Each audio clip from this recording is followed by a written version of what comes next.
Ya pude ver la Odisea de Christopher Nolan y aquí te hago un análisis de por qué la película alegoriza o dialoga con varios de los conflictos que acarrean en nuestro presente. De seguro muchos millennials como yo habrán visto esta versión de la Odisea, telefilme de casi 3 horas dirigido por el ruso Andrei Konchalovsky, autor de algunos clásicos y también recordado por ser compa de Andrei Tarkovsky y co-guionista de alguna de sus pelis. Entonces mi memoria entraba en acción a medida que iba viendo la Odisea de Nolan. No solo comencé a recordar la película de mi infancia, sino que también regresaron a mi mente los pasajes homéricos que repasé en mi adolescencia. Para serte sincero, no sé si es la nostalgia, pero como relato de aventuras, la Odisea de Konchalovsky es mejor que la de Nolan. Ahora, si lo analizo desde una perspectiva alegórica, Nolan se lo lleva de encuentro, y es eso mismo lo que hace que esta película sea muy valiosa hoy, en este preciso momento en que existe una crisis global. Entonces, partiendo de la idea de que la mitología es una alegoría a la realidad o, en otras palabras, la mitología nos ayuda a comprender la naturaleza humana y el de las cosas, aquí mi análisis sobre cómo la mitología y la película funcionan como una alegoría al presente.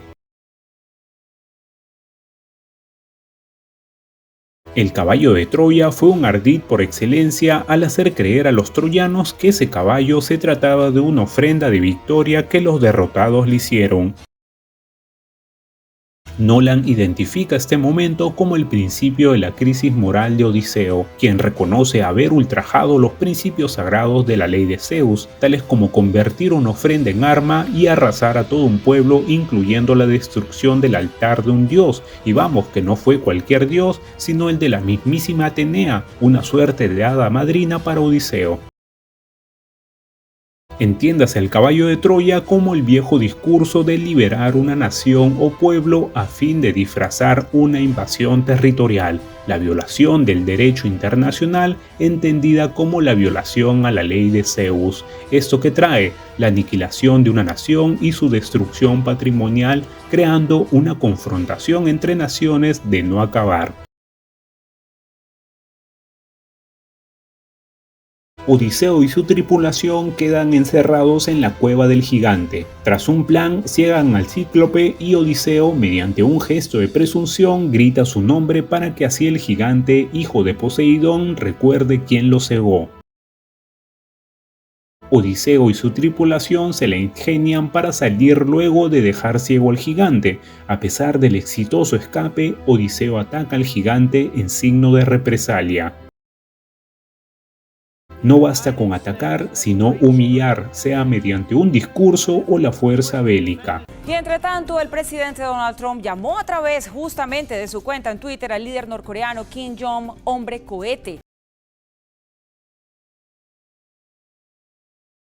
Una hechicera convierte a los invasores en animales, pero se enamora de Odiseo y decide acogerlo a él y a los suyos lo más que puede. Circe no es una bruja hostil, solo reacciona bajo el antecedente de hombres que anteriormente abusaron de ella. Esto de abusar puede interpretarse de muchas maneras. Causa y efecto de la violencia de género. Circe como una reaccionaria a la violencia que gesta el hombre contra la mujer. Alertado por Tiresias, Odiseo decide no avisar a su tripulación del monstruo con el fin de salvar a los que más pueda. Mismos acontecimientos, aunque con un peso moral más objetivo. Vemos a líderes políticos sujetos a un dilema ético en donde terminan por sacrificar a pocos por el bien de la mayoría o la nación. Obviamente las operaciones no son perfectas y pues sin ninguna intención de dañar a una persona inocente, algunos inocentes pues obviamente fueron capturados de la misma manera que lo son en Francia, en Alemania, en Japón, y estamos liberándolos. Ya hemos liberado 8.000 personas. No hay plata. No hay plata, Alejandro, no hay plata. Si no hacemos el ajuste fiscal, nos vamos a la hiper. Nos vamos a la hiper y nos vamos a 95% de pobres y 70-80% de indigentes. No se negocia el equilibrio fiscal. La ninfa persuade a Odiseo para que deje atrás su vida y se quede con ella a cambio de la inmortalidad. Calipso retiene a Odiseo mediante un tratamiento que lo libera de sus tormentos, lo que implica olvidar su pasado y presente. La cultura del entretenimiento y la fake news y su efecto de que alejan a los usuarios de su realidad como de su memoria histórica. De verdad, no puedes hablar de la conquista del Imperio Español sin ni siquiera saber cómo se produjo. Se unieron todas las tribus indígenas que estaban oprimidas por los aztecas, se unieron a 500 españoles para acabar con los cabrones de los aztecas que les quitaban el corazón. ¿Que os pensáis que llegamos ahí, que ellos estaban en una paz, armonía? No sabéis lo que había ahí. El reconocimiento de un hogar asediado por las conspiraciones internas y la traición a propósito de la muerte de Agamenón a manos de su esposa.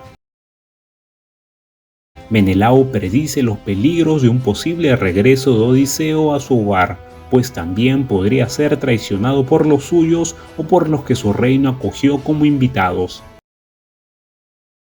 La crisis de las democracias modernas, producto de la corrupción enraizada, el gobierno y las políticas se dividen y hasta se traicionan. ¿Cómo se elimina a una mujer negra del poder en una democracia contemporánea? Con narrativas que sirven de antesala para los explosivos y las balas. Adicionalmente, está el dilema de proteger a los refugiados según dicta la ley de Zeus o las leyes humanitarias. Ahora las puertas se cierran y la tensión crece. Wir sind jetzt schon 10 Jahre mit den Flüchtlingen belastet. Das reicht auch dann irgendwann. Ahora el apoyo a la extrema derecha ha aumentado.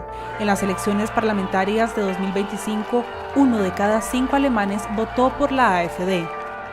Los crímenes violentos vinculados a refugiados han aumentado la tensión en el debate político. El abuso de los pretendientes es mayor en las odas y esto en parte se debe a que Telémaco carece de liderazgo. Telémaco carece de autoridad y nada puede hacer contra los abusivos pretendientes quienes se amparan de su derecho de invitados. Hoy en día, las élites o corporaciones amparadas por las leyes de Zeus o estatales ejercen un abuso de poder, ocupan y explotan de forma ilegal los recursos de las zonas en donde se establecen, en tanto solo la ciudadanía y el Estado podrán expulsarlos.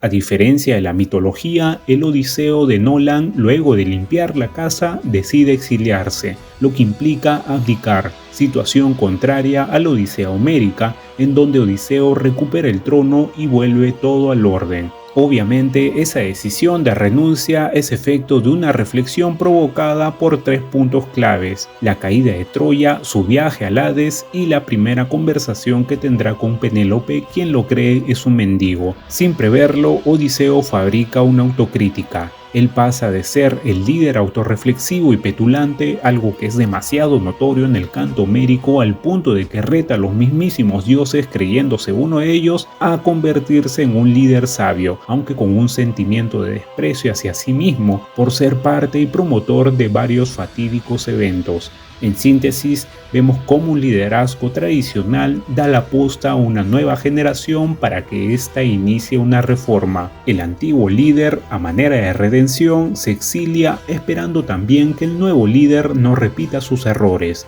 el de fabricar o apoyar una guerra que fue un error, el de descuidar su vigilancia hacia su nación para en su lugar satisfacer los caprichos de sus aliados, el de no repetir el ciclo de la violencia o la confrontación entre comunidades.